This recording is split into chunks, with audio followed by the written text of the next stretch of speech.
તમે માર્ક કરજો, જેટલી અહીં પરણેલી બહેનો બેઠી છે એ વિદાય ટાણે પેલા ભાઈને મળી લે, બેનને મળી લે, બેનપણીને મળી લે, અને છેલ્લે એના બાપને મળવા જાય છે. એ ગામડાની અભણ દીકરીને મારથી પૂછાઈ ગયેલું, મેં બેટા સૌથી વધારે તકલીફ તો પપ્પાને મળવામાં થાય છે. તો સૌથી છેલ્લે હું આમ પપ્પાને મળો. દીકરીએ મને વાત કીધી, મને કે ભાઈ આ દેશની બધી દીકરીઓ સૌથી છેલ્લે એના બાપને એટલે મળવા જાય કે એને ખબર છે કે એના બાપને મળ્યા પછી બીજા કોઈને મળ્યા જેવી ન હોય.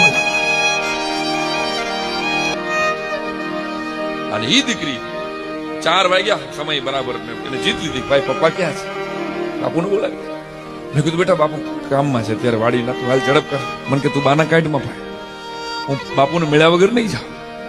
1 વાર 2 વાર 3 વાર થયું અને મને પગ હેઠળથી જમીન હરકવા માંડી. મેં કીધું બેટા હું આવું છું ને આવતા અઠવાડિયે પ્રોગ્રામમાં આવું છું, ત્યારે હું લઈને આવીશ ને તારી ઘરે જ પ્રોગ્રામ અમદાવાદમાં. મને કે નહીં ભાઈ, હું પપ્પાને મળ્યા વગર જઈશ. હવે એક બાજુથી આહુડા મારા હંતાડવાના, બીજી બાજુથી દીકરીને સમજાવવાની આખી જાન વિદાય ઉભી હતી, રાહ જોતી. એને ખબર હતી દીકરીને